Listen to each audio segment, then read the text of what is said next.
Di dalam nama Bapa, Putra dan Roh Kudus, Allah yang Esa, kami bersyukur Tuhan atas kesempatan waktu yang sangat berharga ini Tuhan. Kami diperkenankan untuk mendengarkan firman-Mu Tuhan. Biarlah Bapa memberkati pikiran dan hati kami. Tuhan Yesus yang membasuh pikiran hati kami, dan Roh Kudus yang menguasai hati pikiran kami. Terima kasih Tuhan, kami sambut firman ini dengan sukacita di dalam nama Kristus Yesus Tuhan kami.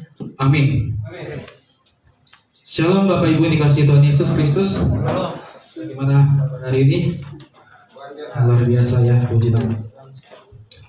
Kita bersyukur kepada Tuhan pada hari ini kita diberikan waktu ya yang sangat berharga. Jadi Bapak Ibu, saya harapkan untuk firman Tuhan ini kita fokus Bapak Ibu ya. Kalau ngantuk seperti yang minggu lalu yang saya bilang, cubit aja badannya ya. Fokus ya Bapak Ibu, karena Tuhan tidak meminta kita banyak waktu. Tuhan meminta kita ada waktu luang bersama dengannya. Oleh karena itu Bapak Ibu, kita maksimalkan hari ini untuk fokus firman siang hari ini. Oleh karena itu kita membaca di dalam kitab 1 Tesalonika 1 ayat 3 sampai 6, boleh tampilkan.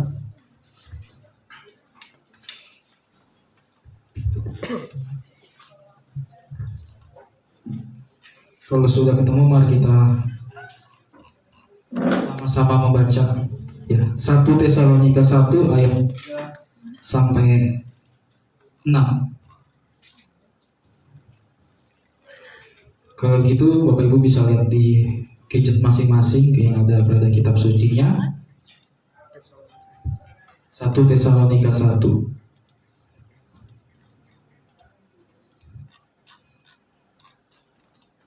Oke. Bapak Ibu, handphonenya ada Alkitab ya? Ada. Kita baca bersama saja ya. Ya. Sebab kami mengingat pekerjaan iman-Mu, usaha kasih-Mu, dan ketekunan pengharapan kepada Tuhan kita Yesus Kristus di hadapan Allah dan Bapa kita. Dan kami tahu, hai saudara-saudara yang dikasihi Allah, bahwa Ia telah memilih kamu, sebab Injil yang kami beritakan bukan disampaikan kepada kamu dengan kata-kata saja, tetapi juga dengan kekuatan oleh Roh Kudus dan dengan suatu kepastian yang kokoh. Memang kamu tahu bagaimana kami bekerja di antara kamu oleh karena kamu. Dan kamu telah menjadi penurut kami dan penurut Tuhan. Dalam penindasan yang berat, kamu telah menerima firman itu dengan sukacita yang dikerjakan oleh Roh Kudus. Ya, puji nama Tuhan Bapak Ibu, pada siang hari ini saya mengambil tema khotbah yaitu sukacita dalam persekutuan Allah Tritunggal. Ya. Bapak Ibu, saudara-saudara yang dikasihi Tuhan Yesus Kristus ya, hari ini saya ingin mengajak ya kita berbicara mengenai sesuatu yang rasanya semua orang inginkan ya, tetapi tidak semua orang sungguh-sungguh memilikinya, yaitu sukacita. Ya. Kalau saya bertanya kepada Bapak Ibu dan Saudara, apa yang membuat Bapak Ibu Saudara bersukacita? Ya, apa? Ya.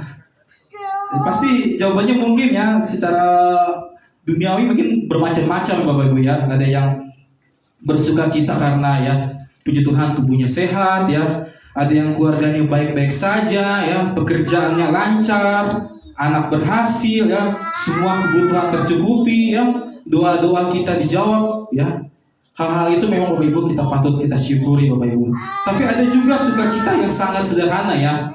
Ya tanggal muda ya, waktu gaji masuk ya, Bapak Ibu ya bersyukur ya. Tanggal tua seperti kayak gini Bapak Ibu masih bersukacita ya, puji Tuhan meskipun doanya lebih kuat, Tuhan cukupkan kami ya. Tapi itu ya luar biasanya Bapak Ibu ya, ini juga adalah bagian dari kehidupan kita semuanya ya. Tetapi sekarang mari kita balik pertanyaannya Bapak Ibu ya. Ya, kalau keadaan yang membuat kita senang itu berubah ya, apakah ya sukacita kita juga ikut berubah? Ya. Kalau ya Bapak Ibu mungkin ya suami istri, ibu-ibu ya, kalau kurang uang belanja dari suami, apakah masih merasakan sukacita? Ya, bapak-bapak juga ya kurang dapat perhatian dari istri, apakah masih bersukacita? Ya, ayo itu dijawab hati masing-masing aja Bapak Ibu ya. Ya, mau pekerjaan nggak stabil ya, keluarga sedang mengalami persoalan ya, rencana gagal ya, atau doa yang sudah lama kita panjatkan kepada Tuhan tapi belum dijawab ya. Apakah kita masih mempunyai alasan untuk bersukacita Bapak Ibu? Ya. Nah, pertanyaan ini sangat penting Bapak Ibu ya, karena ya kita menyadari ya kita hidup di dalam dunia ya yang setiap hari ya memberi kita banyak sekali alasan untuk merasa khawatir. Benar Bapak Ibu ya? Iya, ya. Kita mendengar ya dan membaca ya tentang kejadian-kejadian ya, bencana yang kemarin di NTT Bapak Ibu ya. Terus bencana juga yang di Kalimantan ya. Apalagi tekanan ekonomi ya, ketidakpastian pekerjaan ya, pengangguran, ya, kekerasan ya, banyak hal yang membuat manusia pada umumnya bertanya, sebenarnya dunia ini sedang menuju kemana sih? Gitu Bapak Ibu ya. Ya belum lagi ya persoalan pribadi kita sendiri Bapak Ibu ya. Kadang berita di luar sana ya belum juga kita pikirkan ya. Masalah di rumah juga terus kita pikirkan Bapak Ibu ya. Ya Bapak Ibu. Kita tahu Bapak Ibu ya, di sisi lain zaman ini zaman modern juga ya menawarkan yang hiburan ya yang mungkin tidak pernah ya, yang tidak pernah sebanyak sekarang ya Bapak Ibu. Benar Bapak Ibu ya. Mungkin Bapak Ibu yang tahun 90, tahun 80 dibandingkan di tahun 2026 ini berbeda sekali Bapak Ibu hiburan ya. Kita juga menyadari ya, misalnya handphone ini ya, satu handphone ini ya, apa yang nggak bisa kita akses dari sini Bapak Ibu? Semuanya ada ya Bapak Ibu ya. Mendengar musik, ya bermain, ya berbicara dengan orang lain ya, melihat kehidupan orang di tempat lain dengan handphone ini ya, banyak Bapak Ibu ya. Ya bahkan hampir tidak pernah ya di media sosial selalu ada di posting Bapak Ibu ya. Banyak hiburan-hiburan di zaman sekarang ya. Tapi apakah bisa menghasilkan sukacita yang lebih dalam Bapak Ibu? Ya. Ya kita bisa mungkin tertawa ya melihat handphone ini, mungkin ya pagi-pagi atau malam-malam Bapak Ibu Saudara melihat TikTok ya, YouTube, konten-konten yang menghibur, yang lucu ya. Kita bisa merasa senang ya ketika yang mendapatkan sesuatu ya. Tapi tidak lama kemudian kita mulai berubah ya Bapak Ibu ya. Kita menyadari bahwa ternyata zaman sekarang meskipun modern ya tidak membuat kita sukacita Bapak Ibu ya. Ya, apalagi kalau lihat media sosial ya segala macam ya. Kalau kita bandingkan dengan hidup kita, pasti ada orang merasa hidupnya selalu kurang kalau membanding-bandingkan ya. Tadinya kita bersyukur ya, tapi setelah melihat pemberitaan di media sosial, kayaknya rasa bersyukur orang mulai ya turun ya. Nah itu Bapak Ibu sebabnya ya kita perlu membedakan ya antara kesenangan dan sukacita ya. Sukacita, suka dan cita. Nah, kita harus membandingkan kesenangan dan sukacita ya. Kesenangan ya Bapak Ibu ya, kesenangan seringkali bergantung pada suatu keadaan ya. Ada sesuatu yang menyenangkan, kita senang ya. Sesuatu itu hilang, perasaan kita ikut berubah ya. Tetapi ya Bapak Ibu ya, sukacita yang dibicarakan kitab suci pada hari ini ya mempunyai akar yang lebih dalam ya. Dan yang menarik ya, ketika pembacaan yang kita baca tadi berbicara mengenai sukacita yang paling kuat ya. Bapak Ibu kalau baca Perjanjian Baru ya, terus para rasul ya, sukacita itu justru muncul di tengah penderitaan ya. Di sinilah Bapak Ibu gereja Tesalonika, jemaat Tesalonika menjadi sangat menarik bagi kita ya. Mereka bukan jemaat yang hidupnya tanpa persoalan ya. Mereka tidak menerima Kristus ya lalu semua masalah mendadak selesai, clear. Sebaliknya Bapak Ibu ya, ketika setelah mereka menerima Injil ya, mereka menghadapi tekanan dan penindasan Bapak Ibu ya. Tetapi ketika Rasul Paulus mengenal mereka, mengingat mereka ya, Paulus melihat sesuatu yang luar biasa di tengah mereka ya. Di tengah tekanan itu ada iman ternyata, ada kasih, ada pengharapan dan ada sukacita.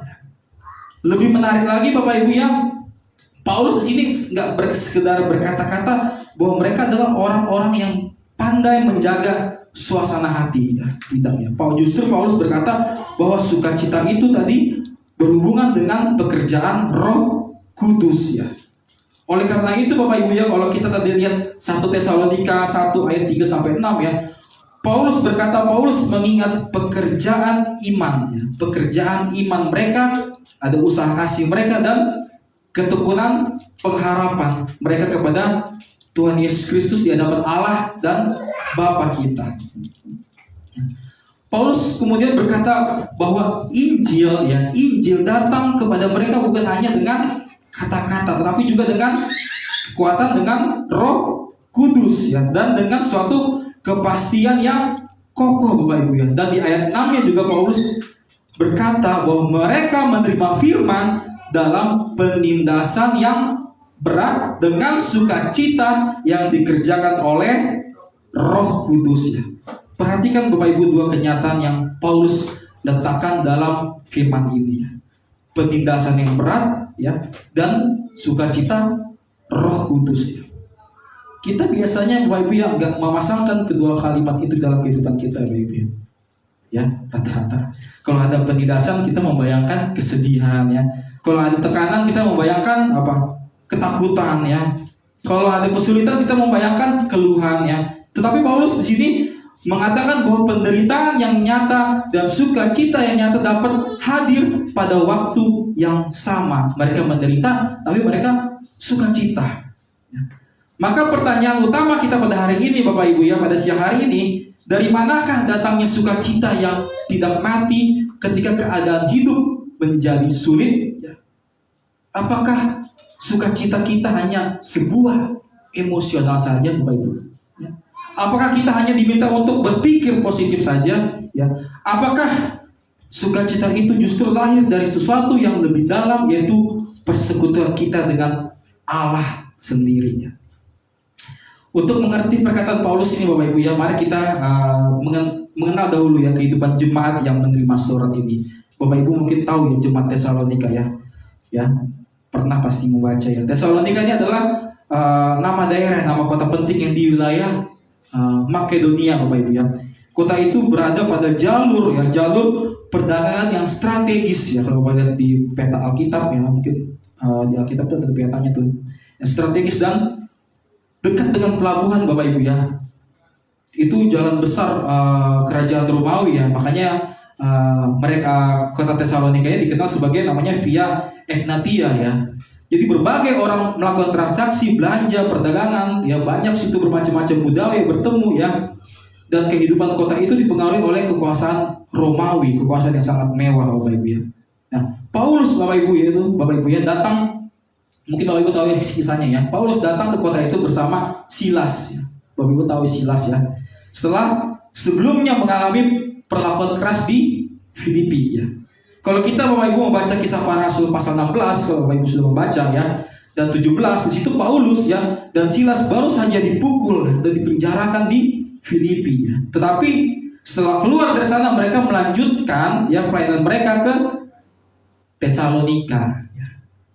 Rasul Lukas Bapak Ibu adalah penulis kisah para rasul ini, mencatat bahwa Paulus ya melayani di sana ya, menerangkan kitab suci, memberitakan Kristus yang telah mati dan bangkit ya. Paulus juga mengatakan bahwa Kristus, bahwa Yesus itu adalah Mesias ya. Pemberitaan mereka lakukan itu justru menghasilkan buah ya. Ada orang-orang Yahudi di sana yang percaya ya, banyak orang Yunani ya yang takut akan Allah percaya. Dan banyak juga beberapa orang-orang terbuka yang akhirnya menerima firman itu. Ya. Disitulah Bapak Ibu sebuah jemaat ya, jemaat Tesalonika mulai terbentuk ya. Tapi hampir bersamaan dengan hal itu Bapak Ibu ya, muncul juga penolakan ya. Orang-orang di situ sudah mulai menentang Paulus ya. Mereka menggerakkan kerumunan ya. Bapak Ibu tahu kan kisah itu ya, rumah Yason ya, yang diserbu oleh orang-orang di sana ya, karena mereka mengklaim bahwa Yesus adalah raja Tuhan mereka ya. Dan akhirnya Paulus dan Silas harus meninggalkan Tesalonika, Bapak Ibu ya. Coba Bapak Ibu kita bayangkan sekarang Bapak Ibu keadaan mereka, orang-orang percaya. Mereka orang-orang percaya, ya, baru mereka ditinggalkan ya.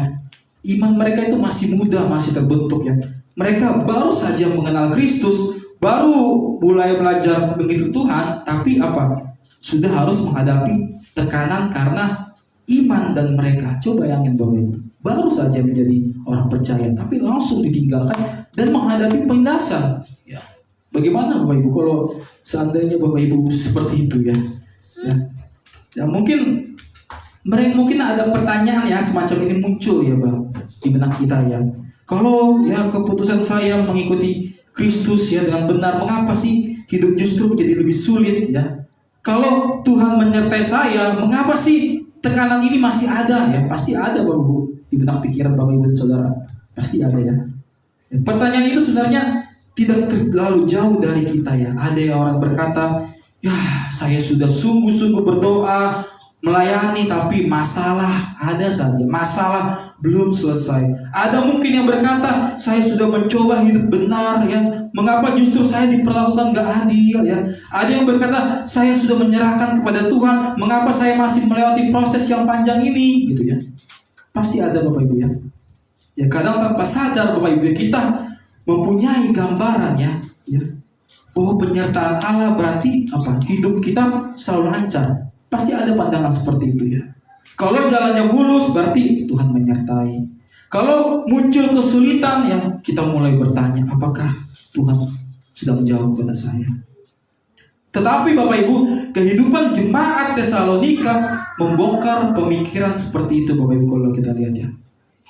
Di situ Paulus ya begitu memikirkan keadaan mereka sehingga ia kemudian mengutus Timotius untuk mengetahui apakah iman mereka tetap hidup, tetap berjalan, tetap bertahan. Dan ketika Timotius melihat mereka ya menulis kabar ya kepada Rasul Paulus bahwa jemaat itu tetap berdiri dalam iman dan kasih, wow, Paulus di situ sangat bersyukur sekali Bapak Ibu ya. Yang Paulus berkata bahwa sangat bersyukur melihat kehidupan mereka ya. Ternyata mereka imannya bertumbuh, tetap hidup meskipun dalam tekanan, mengucap syukur ya. Karena apa? Karena Paulus melihat bahwa tekanan ya, masalah tidak berhasil mematikan kehidupan iman mereka. Dalam ayat 3 ya Paulus mengingat ya 3 hal, ada pekerjaan iman, usaha kasih, dan keturunan pengharapannya. Kalau bahasa aslinya dalam teks Yunani dikatakan bahwa Paulus menggunakan kata ergontes pisteos, artinya pekerjaan iman. Maksudnya apa? Bukan mereka memperoleh keselamatan karena pekerjaan, bukan Bapak Ibu. Di sini Paulus sedang menunjukkan bahwa iman mereka bukan sekedar pengakuan ya.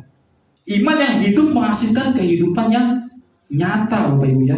Kalau seorang sungguh percaya kepada Kristus ya, kepercayaan itu perlahan akan tampak ya dalam sebuah pilihan, tindakan, kesetiaan, pelayanan ya. Kemudian Paulus juga berkata apa? Kopos tes agapes, yang dalam terjemahan kita berbaca usaha kasih ya, usaha kasih. Ya kata kopos itu Bapak Ibu yang mengandung artinya sebenarnya jerih, lelah ya, sangat keras ya, yang membutuhkan tenaga Bapak Ibu ya. Jadi kasih Bapak Ibu, kasih dalam pemikiran ya, Paulus bukan hanya sekedar perasaan yang hangat terhadap seseorang ya. Tapi kasih mempunyai harga ya. Terkadang orang menggambarkan kasih itu sangat romantis. Tapi apa Bapak Ibu ya? Mengasihi, emang yang mengasihi orang yang selalu baik kepada kita relatif mudah. Jujur Bapak Ibu ya. Bapak Ibu mau mengasihi orang yang melukai Bapak Ibu enggak? Ya jawab masing-masing Bapak Ibu ya. Mengasihi ketika kita kecewa mulai membutuhkan tenaga ya. Yang melayani ketika kita sedang sangat semangat muda ya. Tapi tetap Bapak Ibu ya, kasih itu harus terlihat ya kalau di sini Bapak Ibu ya. Tidak ada yang harus begini tidak ada, tapi harus katakan jerih lelah kasih ya. Mereka terus mengasihi apa yang dilakukan orang-orang luar terhadap mereka tetap mengasihi. Luar biasa Bapak Ibu kalau kita lihat ini Bapak Ibu. Lalu Paulus berkata apa? dikatakan bahwa ketekunan pengharapan ya, ketekunan apa? Tekun apa artinya apa? Tekun ya, daya tahan ya, kemampuan untuk tetap berdiri meskipun di bawah tekanan ya Bapak Ibu ya. Kalau King James Version-nya mengatakan bahwa passion of hope ya Bapak Ibu ya. Tapi di sini keteguhan yang berkata saya ya kan kita masih berdiri, saya belum menyerah meskipun orang-orang di luar sana melakukan tekanan terhadap kita. Jadi Bapak Ibu kalau kita lihat susunan Paulus di sini ya, ada iman yang bekerja, kasih berjerlelah dan pengharapan yang bertahannya. Dan dari mana semuanya memperoleh arah Bapak Ibu ya? Paulus berkata bahwa pengharapan mereka tertuju kepada Tuhan kita Yesus Kristus dan semuanya berlangsung di hadapan Allah dan Bapa kita. Kalimat ini penting Bapak Ibu untuk tema kita hari ini ya. Bahkan sebelum Paulus berbicara mengenai sukacita ya, kehidupan jemaat itu sudah ditempatkan dalam hubungan dengan Allah ya. Mereka hidup di hadapan Bapa ya. Pengharapan mereka berpusat kepada Yesus Kristus ya. Kemudian beberapa ayat sesudahnya ya Paulus berkata mengenai Roh Kudus ya. Jadi Bapak Ibu kehidupan kita, kehidupan orang Kristen sejati yang Paulus maksudkan adalah menggambarkan bukan kehidupan manusia yang mencoba menjadi kuat sendiri ya. Kita tidak seperti itu Bapak Ibu, saya bisa kuat sendiri ya. Tapi di sini adalah kehidupan dalam relasi dengan Allah Tritunggal ya. Pada ayat 5 Paulus melanjutkan bahwa Injil yang kami beritakan bukan disampaikan kepada kamu dengan kata-kata saja, tapi dengan kekuatan dan dengan Roh Kudus dan dengan suatu kepastian yang kokoh ya Bapak Ibu, kokoh ya. Kalau bahasa Italia all and logo monon ya, artinya apa? Bukan hanya kata-kata saja kalau minjem bahasa Pak Prabowo omong-omong ya, tapi apa? Dalam kekuatan kuasa Bapak Ibu ya, en pneumati hagios katanya, dalam Roh Kudus ya. Paulus ini tidak mengatakan bahwa kata-kata itu gak penting, bukan begitu Bapak Ibu. Memang Injil ya diberitakan melalui kata-kata ya. Tetapi orang yang harus mendengar tentang Yesus Kristus ya, karya Kristus harus memahami ya. Tetap karena Injil gak berhenti sebagai informasi di kepala saja ya. Bapak Ibu tahu Yesus mati bangkit menebus dosa, ya tahu informasinya di kepala. Tapi di sini Roh Kudus bekerja melalui pemberitaan bahwa itu sehingga arah hidup yang mereka terima itu berubah. Kalau Anda percaya Yesus Kristus mati bangkit menebus dosa kita, berubah pasti. Berbeda dengan kehidupan lama kita Bapak Ibu. Ya, bukan kata-kata saja kan katanya. Makanya ayat 9 Paulus bahkan mengatakan bahwa mereka ya berbalik dari berhala-hala kepada Allah. Kalau Bapak Ibu lihat lompat ayat 9. Jadi Bapak Ibu itulah kuasa Injil ya. Bukan hanya manusia mengetahui informasi baru, tapi manusia memiliki arah hidup yang baru ya. Kadang-kadang Bapak Ibu kalau kita mengartikan istilah kuasa Roh Kudus ya, yang terbayang orang-orang pasti wah suatu yang spektakuler ya.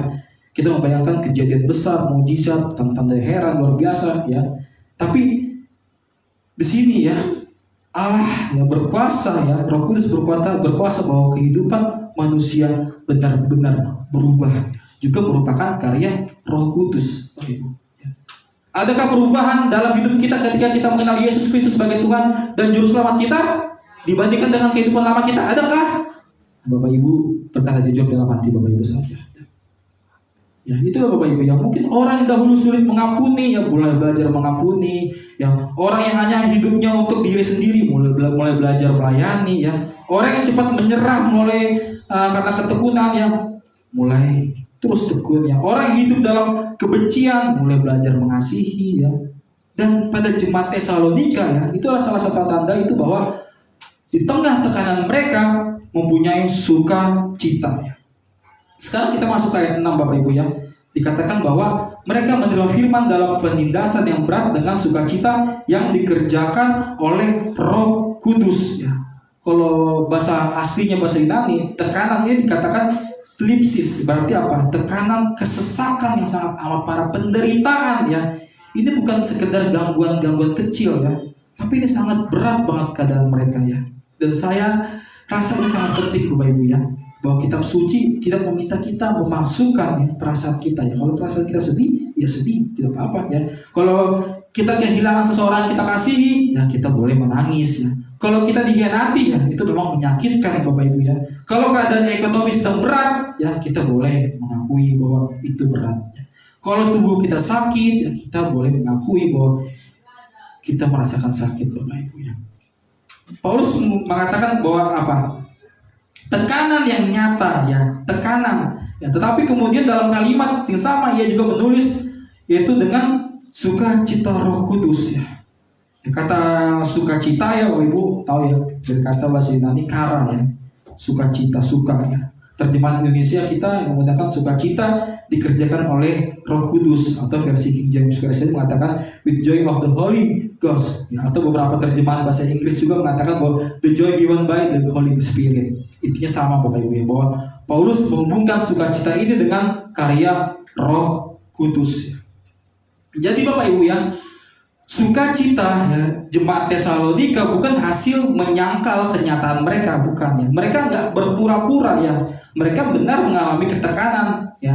Tekanan tetap disebut tekanan, tapi Bapak Ibu ya, tekanan bukan satu-satunya kenyataan yang ada ya. Benar Bapak Ibu, ada penderitaan ya, tapi ada juga Roh Kudus katakan. Ada tekanan tapi ada Allah yang bekerja di tengah umatnya. Dan sinilah Bapak Ibu kita perlu mengubah sedikit cara kita memahami sukacita Bapak Ibu. Sukacita sejati bukan berarti seluruh masalah sudah selesai Bapak Ibu ya. Ya. Sukacita sejati ya Bapak Ibu, berarti masalah kita bukan kenyataan terbesar yang menentukan seluruh kehidupan kita.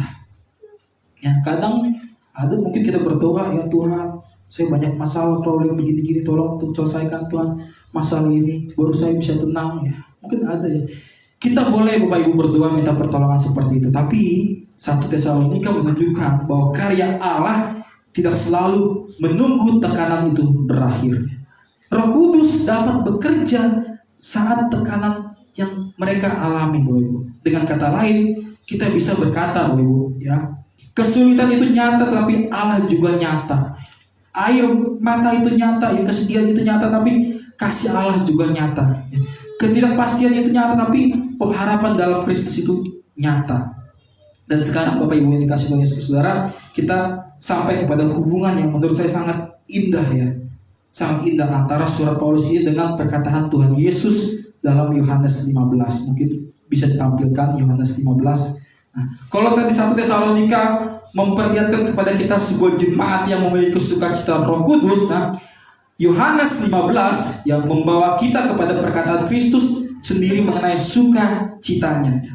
Mungkin kita bisa baca di Yohanes 15 ya, ayat 9. Tapi tahan 1 Tesalonika tadi jangan dihilangkan ya. Kalau bisa mungkin bisa di dua layar, 2 ayat ya. Saya bacakan ya. Yohanes 15 ayat 9 mengatakan, seperti Bapa telah mengasihi aku, demikian juga aku telah mengasihi kamu. Tinggallah di dalam kasihku itu. Perhatikan Bapak Ibu dari mana pembicaraan itu dimulainya. Yesus sini tidak memulai dari keadaan para murid, keadaan saat itu. Tidak. Tapi Yesus memulai dari sebuah relasi ya. Bapa mengasihi Kristus, Kristus mengasihi para murid-muridnya. Maka dikatakan seperti Bapa telah mengasihi aku, demikian juga aku mengasihi kamu. Ya, ini sangat dalam Bapak Ibu, sangat dalam kalau Bapak Ibu baca berulang-ulang. Sebelum Yesus berbicara mengenai sukacita, ia berbicara mengenai kasih ya. Dan bukan kasih yang berdiri sendiri, tapi melainkan kasih yang memperlihatkan hubungan relasi Bapa dan anak. Itulah Tritunggal. Kemudian Yesus berkata, tinggallah di dalam kasihku itu. Tinggallah, tetap artinya, menetap. Harus berada di dalamnya. Ini sangat penting Bapak Ibu, karena kekristenan ya bukan hubungan yang kita hidupkan hanya ketika ada keadaan darurat ya. Mungkin Bapak Ibu ada orang di sana datang ke gereja sebulan sekali atau setahun sekali, cuma ada ya sebagai realitas seorang Kristen. Ada seperti itu. Tapi Yesus mengatakan apa? Tinggallah katanya. Dalam sebelumnya Yesus 15 memakai gambar apa? Gambaran pokok dan anggur dan ranting. Bapak pernah baca ya gambaran pokok anggur dan ranting.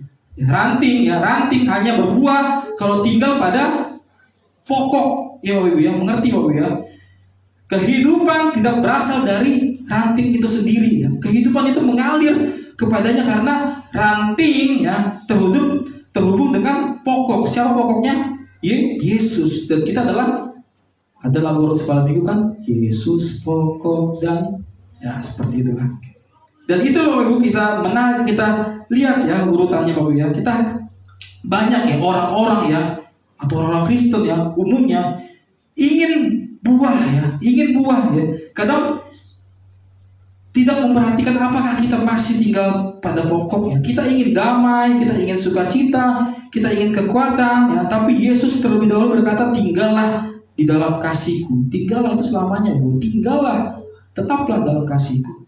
Jadi sukacita itu bukan sesuatu yang ditempelkan ya pada wajah kita, ya, bukan. Justru sukacita adalah buah dari kehidupan yang tinggal dalam Kristus.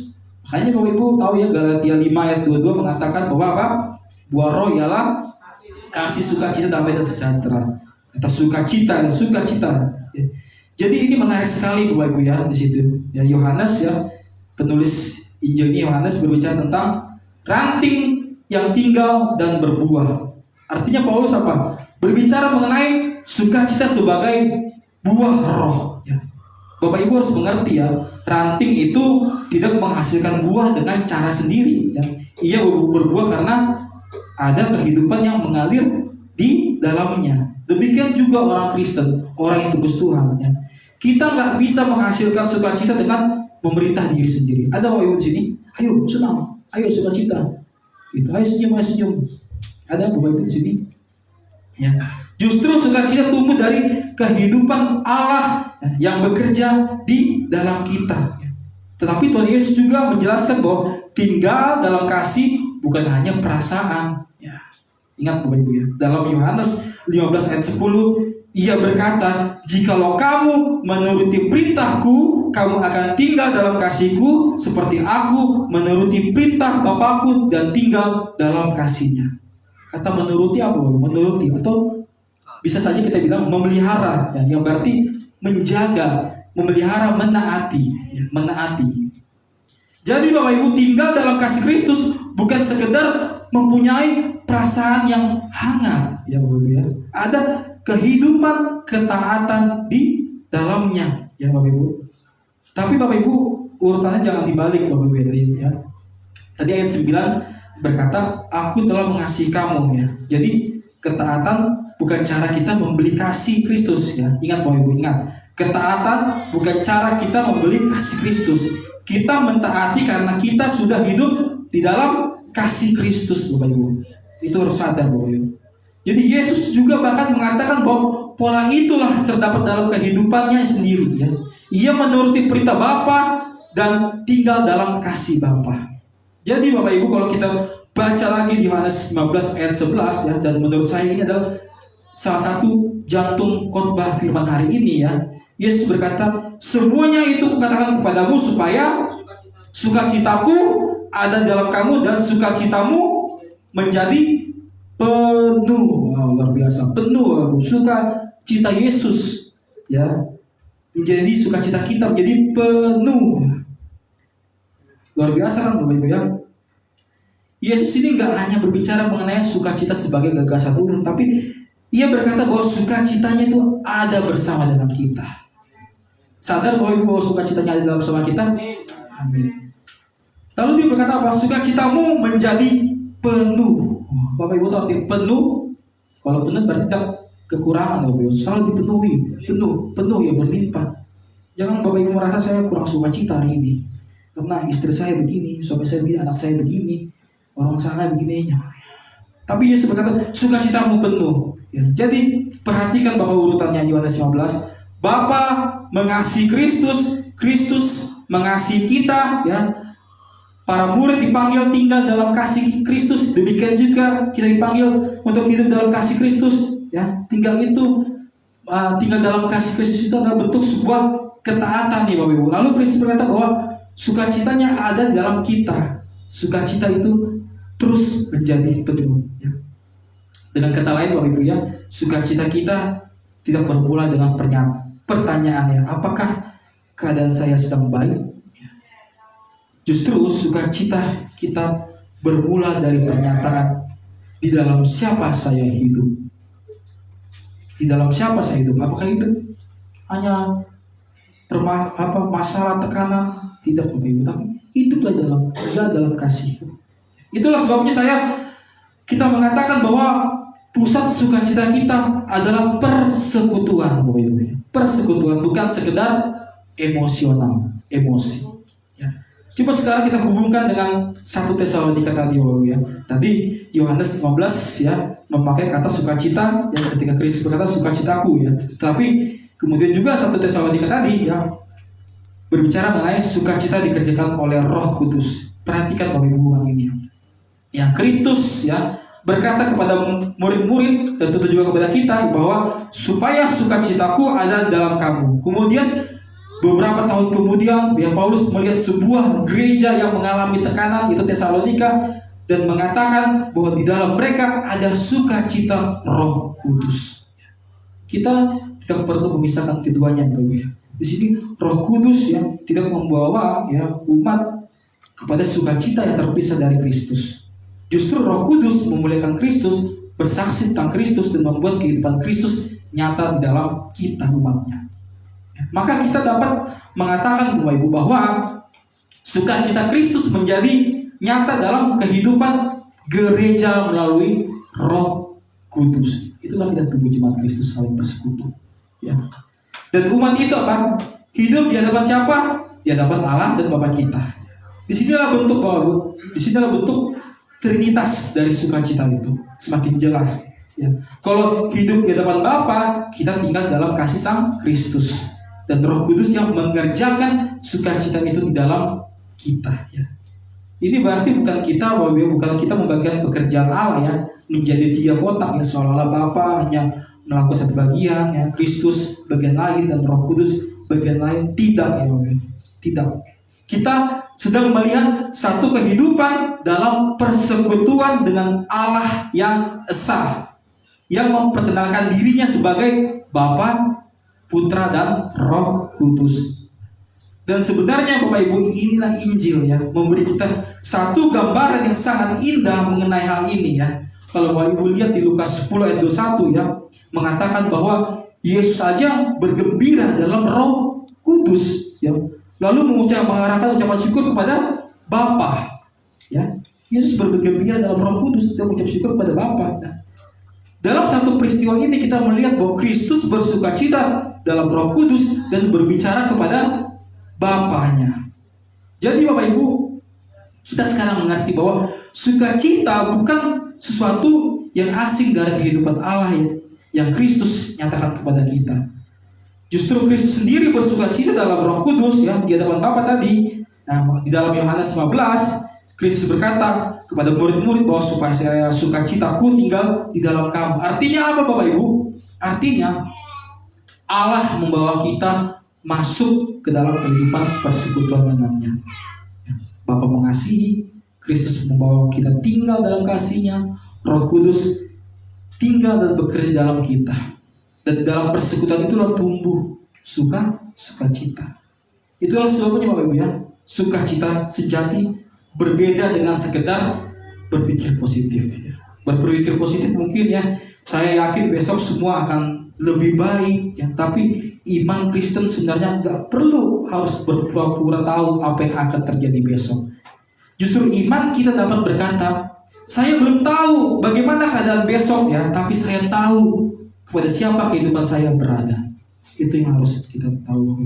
Kita tahu Bapa mengasihi ya, kita tahu bahwa Kristus telah mati dan bangkit. Kita tahu Roh Kudus sudah bekerja dalam kita. Itulah dasar kita. Dasar kita bukan perkiraan, tapi dasar kita adalah Allah. Dan kita perlu melihat satu hal lagi Bapak Ibu ya. Kalau Bapak Ibu lompat dari Yohanes 15 ayat 11 yang berbicara mengenai sukacita yang penuh, tetapi beberapa ayat kemudian di Yohanes 15 ayat 18 mengatakan bahwa apa? Jikalau dunia membenci kamu, ingatlah bahwa ia telah lebih dahulu membenci aku daripada kamu. Jadi di sini Yesus yang tidak menghubungkan sukacita penuh dengan hidup tanpa tekanan. Ia berbicara mengenai sukacita ya, lalu dalam bagian yang sama berbicara mengenai kebencian dunia terhadap kita.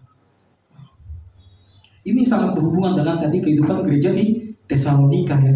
Jemaat Tesalonika mengalami tekanan ya, masalah, tapi mereka mempunyai sukacita.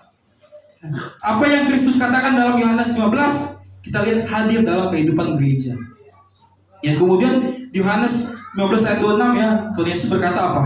Tentang penghibur ya, bahwa roh kebenaran yang datang dari Bapa dan bersaksi tentang apa? Kristus ya. Jadi dalam konteks yang sama kita melihat bahwa Bapa, Putra dan Roh Kudus yang bekerja dalam kehidupan kita. Ya. Bapa tadi mengasihi Putra Kristus, Kristus mengasihi murid-murid, dan Roh Kudus bersaksi tentang Kristus. Nah, Bapak Ibu ya, disinilah kita menemukan sesuatu yang sangat penting, bahwa sukacita kita bukan apa? Bukan bertujuan emosi kita yang kejar terpisah dari Allah, tapi sukacita adalah buah persekutuan dengan Allah ya. Kita ya, banyak orang terlalu sibuk ya, bagaimana seorang hati senang ya, bagaimana supaya mood bagus, tapi bagaimana nggak stres ya, semuanya ya, pertanyaan itu memang manusiawi, tapi Yesus berkata tinggal dalam kasihku ya. Jadi kalau kita ingin sukacita Kristus, kita harus tinggal di dalam Kristus. Kalau kita ingin buah roh, kita harus hidup oleh roh. Dan karena itu bahwa sukacita kita nggak sama dengan euforia ya, euforia sekedar ya. Orang yang bersukacita justru di dalam Tuhan nggak berarti harus tersenyum ya, bersenyum 24 jam, bukan begitu Bapak, tapi bersukacita dalam Kristus ya. Bahkan dalam 2 Korintus 6 ayat 10 mengatakan bahwa berbukacita pun ya, mereka berbukacita tapi namun bersukacita senantiasa Bapak Ibu. Inilah luar biasa Bapak Ibu sukacita ya. Sukacita Bapak Ibu hari ini Bapak Ibu. Amin ya. Terus bersukacita ya. Karena itu Bapak Ibu, sukacita kita bukan sekedar perasaan, tapi sukacita kita adalah benar-benar bahwa Allah hidup dalam diri kita Bapak Ibu. Kita bukan bersukacita karena mempunyai A, B, C, D, E, tapi kita bersukacita bahwa Allah sudah melakukan yang terbaik buat dalam diri kita Bapak Ibu. Ya, puji nama Tuhan Bapak Ibu ya. Kita bersyukur sekali Bapak Ibu ya. Kita terus bersukacita. Makanya dalam 1 Tesalonika 5 ayat 16 dan 15 ya, anak-anak sekolah minggu mengatakan yang sering diucapkan, bersukacitalah senantiasa. Tetaplah berdoa dan mengucap syukurlah dalam segala hal. Luar biasa Bapak Ibu ya. Sangat luar biasa ya. Itulah kita harus bersukacita. Kita nggak perlu Bapak Ibu ya merasakan hal yang kurang ya, membandingkan kehidupan orang lain, membandingkan dengan A, B, C, D, E. Banyak Bapak Ibu orang yang membandingkan A, B, C, D, E. Oh dia punya I, punya A, punya B, punya C, saya nggak punya ya. Bapak Ibu membandingkan itu justru mempertanyakan berkat Tuhan Bapak Ibu ya. Tuhan punya cara sendiri memberkati orang Bapak Ibu. Bapak Ibu dan saya berbeda berkat Tuhannya. Ya, caranya bagaimana Tuhan memberkati kita berbeda. Bahwa saya dan jemaat punya cara sendiri ya Bapak Ibu ya. Jadi jangan membanding-bandingkan orang punya A, liburan ke sana, punya harta, punya mobil, punya motor, terus dibandingkan dengan kehidupan kita, Pak. Mempertanyakan berkat Tuhan jadi begitu. Ntar Tuhan jadi bingung, ini mau diberkati seperti apa nih orang ini gitu kan. Itu loh, kita bersyukur, bersukacita. Ya. Terus bersukacita. Apapun dalam keadaan tekanan kita tetap bersukacita. Sukacita Bapak Ibu. Ya. Sekarang mari kita periksa diri kita sendiri. Ya. Menjadi pertanyaan dalam kehidupan kita. Apa yang paling mudah merampas sukacita kita? Ya. Apa yang mudah? Itu yang harus diperbaiki Bapak Ibu. Dan kita pulang hari ini terus bersukacita dalam keadaan apapun. Ya. Amin. Puji Tuhan. Ini saja firman Tuhan hari ini. Ya. 1 jam ya. Kita tutup Bapak Ibu. Mari kita berdoa. Bapak, kami bersyukur Tuhan pada atas firman-Mu hari ini Tuhan. Kami terus diajari, ditekunkan, dikuatkan dengan hal sukacita. Sukacita yang lahir daripada-Mu. Sukacita yang lahir dari karya Kristus. Kami bersyukur Tuhan pada hari ini kami membawa sukacita yang bukan sukacita fana, bukan sukacita dunia, tapi sukacita dalam Allah Tritunggal. Terima kasih Tuhan, biarlah sukacita ini terus hidup dalam kehidupan kami sebagai gereja-Mu, hidup dalam sebagai masing-masing keluarga kami Tuhan. Terima kasih Roh Kudus, kuatkan kami dalam setiap menghadapi tekanan, baik itu masalah, tapi kami sadar bahwa sukacita Roh Kudus yang sudah mengerjakan dalam kehidupan kami semua Tuhan. Terima kasih Bapa, ini doa kami di dalam nama Bapa dan Tuhan kami Yesus Kristus dan Roh Kudus yang telah memberkati kami. Amin. Shalom Bapak Ibu sama kami.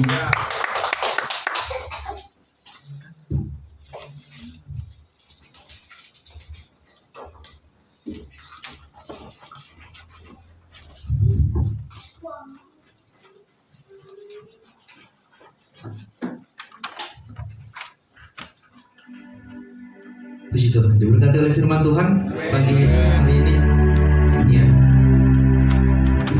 Karena itu mari kita akan mensyukuri firman Tuhan. Bapak Ibu, kita akan menyanyikan lagu pujian Kuasamu dan Namamu.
Kita akan mengumpulkan pemberian kasih kita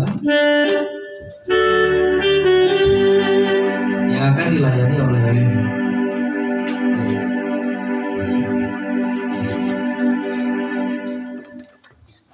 kita akan mengangkat lagu pujian kita sembari kita mengumpulkan pemberian kasih dari nomor 148 kita karunia Yesus Engkaulah Gembala. Engkaulah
Tuhan Bapa di sorga, terima kasih Tuhan atas kasih karunia-Mu Tuhan. Kami dapat berkumpul kembali di ibadah raya pada minggu hari ini Tuhan. Biarlah Tuhan memberkati kami selalu dengan sehat serta mulia Tuhan, setiap harinya juga dilancarkan setiap kegiatan kami Tuhan, dalam pekerjaan maupun kegiatan sehari-hari kami sebagai ibu rumah tangga maupun bapak rumah tangga Tuhan. Terima kasih juga Tuhan atas firman-Mu yang telah dibawakan oleh Bapak Samuel Bardosi Tuhan. Biarlah firman-Mu bisa kami laksanakan Tuhan pada hari-hari kami, bisa kami terapkan pada setiap hari kegiatan kami Tuhan. Terima kasih Bapa, pada hari ini kami akan segera menyelesaikan ibadah kami Tuhan. Biarlah Tuhan memberkati perjalanan pulang kami sampai dengan ke rumah tujuan masing-masing Tuhan. Terima kasih Tuhan, hanya dalam nama Tuhan Yesus kami telah berdoa dan mengucap syukur. Haleluya, amin. Amin.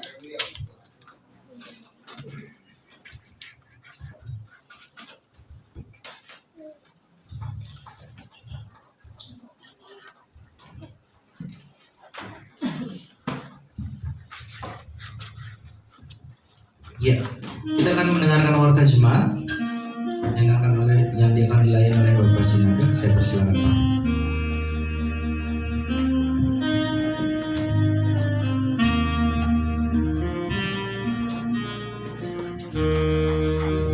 Salam. Selamat siang, selamat hari Minggu buat kita semua jemaat dari Kabupaten Dunia.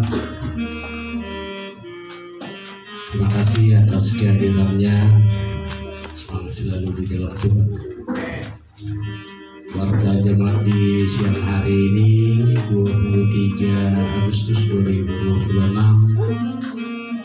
untuk pelayan yang bertugas di ibadah gereja Minggu 30 Agustus 2026. Yang pertama pemandu acara Heber Sinaga, yang kedua pelayan firman Tuhan Bapak Pendeta Evangelis Charles Mamora MTH, yang ketiga pelayan doa syafaat Saudari Elsa Sianturi, yang keempat pelayan musik Bapak Evangelis Sustanes Fortunatus Mamora SPD, yang kelima pelayan pundi Berkat Sianturi dan Jonathan Sinaga, yang keenam pelayan warta jemaat Juan Agung, yang ketujuh pelayan multimedia Saudari Priko Yunita, yang kedelapan pelayan sekolah minggu Ibu Restari Manalu dan Saudari Martauli Bardosi, yang kesembilan pelayan doa penutup dan doa berkat Bapak Pendeta Evangelis Charles Mamora MTH, yang kesepuluh pelayan penerima tamu Teresia Marbun. Untuk selanjutnya pembayaran BBU menghubungi Ibu Risma, dan pembayaran donasi sukacita menghubungi Ibu Marbun. Pelayan 30 menit datang sebelum ibadah dimulai untuk persiapan doa bersama. Warta tambahan, mohon support pada acara-acara pelayan tengah minggu berjalan sebagai berikut. Jumpa pagi setiap hari Senin sampai Sabtu dari jam 5 sampai dengan selesai, wajib dihadiri setiap jemaat kudus. Yang kedua, pembinaan iman Kristen anak dan remaja TPK setiap Rabu pukul 18 sampai dengan selesai. Pelayanan offline pamulang hari Sabtu jam 18 sampai dengan selesai. Yang keempat, pelayan gereja untuk belajar khotbah bagi kaum pria setiap hari Kamis pada pukul 19 sampai dengan selesai. KPJ kelas pendidikan jemaat diadakan setiap bulan pada hari Minggu pertama setelah ibadah umum pada pukul 12.30 sampai dengan 13.30.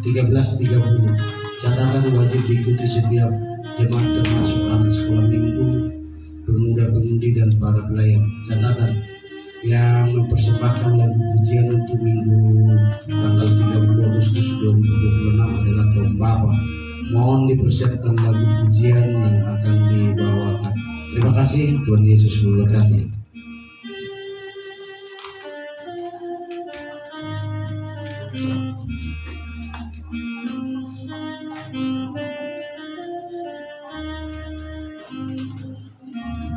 Shalom Bapak Ibu. Mari kita satukan hati kita dalam doa. Bapa kami yang baik yang ada di dalam surga, Bapa kami mengucap syukur, berterima kasih atas segala berkat penyertaan-Mu di dalam hidup kami setiap harinya. Tuhan, kami bersyukur Tuhan karena pada hari ini kami boleh berkumpul kembali bersama dengan jemaat kudus-Mu sebagai satu tubuh Kristus Tuhan, untuk memuji dan memuliakan nama-Mu. Kami bersyukur Tuhan atas pemberitaan firman-Mu yang hari ini disampaikan oleh Bapak Samuel. Kami percaya Tuhan karena iman tumbuh dari pendengaran, iman kami selalu bertumbuh melalui setiap pemberitaan firman-Mu yang disampaikan oleh setiap pelayan firman-Mu di dalam gereja ini Tuhan. Terlebih Tuhan, kami boleh menjadikan firman-Mu sebagai kekuatan dalam hidup kami Tuhan. Kami berdoa Tuhan untuk Bapak Samuel dan seluruh hamba Tuhan yang Kau pakai untuk memberitakan firman-Mu, agar Kau pakai semakin luar biasa Tuhan. Berikan hikmat, kekuatan dan kesehatan serta sukacita Tuhan dalam melayani-Mu Tuhan. Kami mengucap syukur Tuhan atas penyertaan-Mu kepada gembala kami Tuhan, Bapak Charles Simamura, yang dengan sepenuh hati Tuhan terus melayani-Mu. Kami percaya Tuhan penyertaan dan berkat-Mu selalu menyertai Bapak Gembala kami dalam setiap pelayanannya Tuhan. Kami juga bersyukur Tuhan kepada keluarga gembala kami Tuhan. Kami bersyukur atas Ibu Rustani yang selalu setia mendampingi setiap pelayanan Bapak Gembala Tuhan. Untuk Bapak Sostenes yang juga dengan sepenuh hati selalu mengambil bagian dari pelayanan Tuhan. Serta untuk Ibu Petrus dan Cherry yang selalu menopang dan menyertai pelayanan dari keluarga gembala kami Tuhan. Secara khusus Tuhan, kami juga bersyukur atas kehamilan dari Ibu Petrus Tuhan. Kiranya Engkau memberikan kekuatan, kesehatan, serta sukacita dalam kehamilan Ibu Petrus, serta melindungi bayi dalam kandungannya hingga nanti dalam waktu persalinan Tuhan. Tuhan, kiranya juga Tuhan memelihara setiap kehidupan keluarga gembala kami Tuhan. Ada kesehatan, sukacita, serta berkat yang melimpah bagi seluruh keluarga Tuhan. Kami mengucap syukur juga Tuhan atas segala penyertaan-Mu Tuhan kepada Bapak Pendeta Pardosi Tuhan. Terima kasih Tuhan karena Bapak Pardosi selalu setia melayani Tuhan. Berkatilah Tuhan Bapak Pendeta Pardosi dan keluarganya Tuhan, istri dan anak-anaknya. Sertai mereka dalam setiap pekerjaannya Tuhan, dalam pelayanannya juga Tuhan. Kesehatan, kekuatan, hikmat, dan sukacita selalu menyertai mereka Tuhan. Dan kiranya tangan-Mu selalu memelihara keluarga mereka Tuhan. Bapak, kami juga berdoa untuk setiap keluarga kudus-Mu yang hari ini hadir maupun yang belum berkesempatan untuk hadir Tuhan. Kami serahkan seluruh keluarga kudus-Mu Tuhan ke dalam tangan-Mu. Kiranya Tuhan ada sukacita, harmonis dan berkat melimpah dalam setiap keluarga kami Tuhan.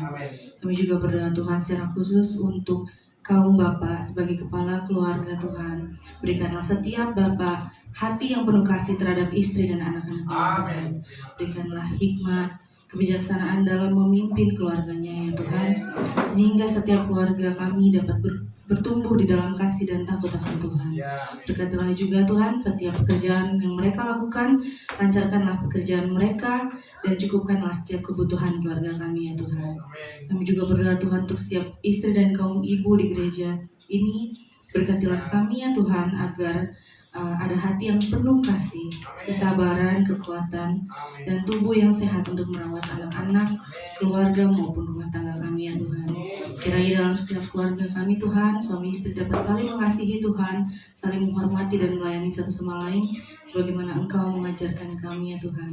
Dan berikanlah setiap istri hati yang penuh kasih dan hormat kepada suaminya Tuhan, sehingga seluruh keluarga kami Tuhan dapat bertumbuh di dalam kasih Kristus. Tuhan, kami juga serahkan anak-anak sekolah minggu kami Tuhan, remaja serta seluruh pemuda-pemudi kami, generasi penerus gereja tubuh Kristus kami ya Tuhan. Berkatilah mereka dalam sekolah mereka Tuhan, kuliah, pekerjaan, maupun setiap langkah hidup mereka Tuhan. Arahkanlah hati anak-anak kami untuk selalu mengasihi dan menghormati orang tua. Jauhkanlah mereka dari hal-hal yang tidak berkenan kepadamu ya Tuhan. Tuntunlah mereka Tuhan untuk semakin mengenal dan mengasihi Tuhan. Kami serahkan Tuhan anak-anak kami sepenuhnya dalam tangan-Mu. Bapak, kami berdoa untuk setiap kegiatan pelayanan yang ada di dalam gereja